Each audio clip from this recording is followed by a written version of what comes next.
Hello friends, welcome back to my channel once again. Hope you are all fine. এনসিটির পক্ষ থেকে একটি গুরুত্বপূর্ণ notification সমস্ত এসএলএসটি ক্যান্ডিডেটদের জন্য, এবং সেটা কিন্তু অত্যন্ত চিন্তার বিষয়। অবশ্যই আপনারা থাম্বনেলে দেখেছেন যে এসএলএসটি 9 থেকে 12 পর্যন্ত এবার কিন্তু টেট বাধ্যতামূলক করা হলো। দেখে নেব যে এনইপি 2020 অনুযায়ী teacher eligibility test is an important examination for individual aspiring to become teachers in schools.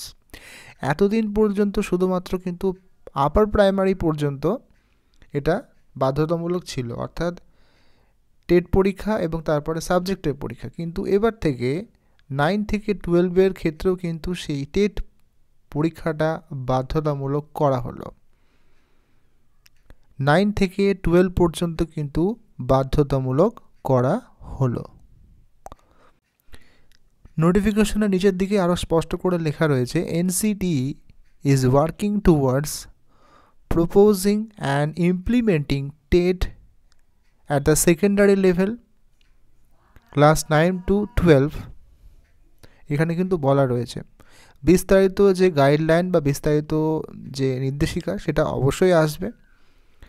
পরবর্তীকালে কিন্তু সমস্ত রাজ্যের ক্ষেত্রে এটা বাধ্যতামূলক করা হবে, অর্থাৎ প্রাইমারি এবং আপার প্রাইমারির মতোই এসএলএসটি 9, 10 এবং 11, 12 দুটোর ক্ষেত্রেই কিন্তু টেট পরীক্ষা বাধ্যতামূলক। অর্থাৎ প্রথমে টেট পরীক্ষা কোয়ালিফাই করবেন, তারপরে আপনারা যে যার সাবজেক্টে রয়েছেন সেটার কোয়ালিফাই করতে হবে। ভিডিওটা কিন্তু বা নোটিফিকেশনটা কিন্তু মোটেও ভালো নিউজ নয়। যারা অলরেডি প্রস্তুতি নিয়ে রয়েছেন তাদের ক্ষেত্রে অবশ্যই কিন্তু এটা ব্যাড নিউজ, কারণ অলরেডি অনেকেই এই নিয়ে প্রস্তুতি নিয়ে ফেলেছেন, অনেকেই ভালো প্রিপারেশন করেছেন, সাবজেক্ট ওয়াইজ প্রিপারেশন। কিন্তু এর সঙ্গে যদি টেট চলে আসে সেটা কিন্তু অত্যন্ত একটা চাপের বিষয়, সময় সাপেক্ষ তো অবশ্যই নয়। ভিডিওটা ইনফরমেটিভ মনে হলে অবশ্যই লাইক করবেন এবং এডুকেশন রিলেটেড ভিডিও পাওয়ার জন্য আমার চ্যানেলটি সাবস্ক্রাইব করতে ভুলবেন না। ধন্যবাদ।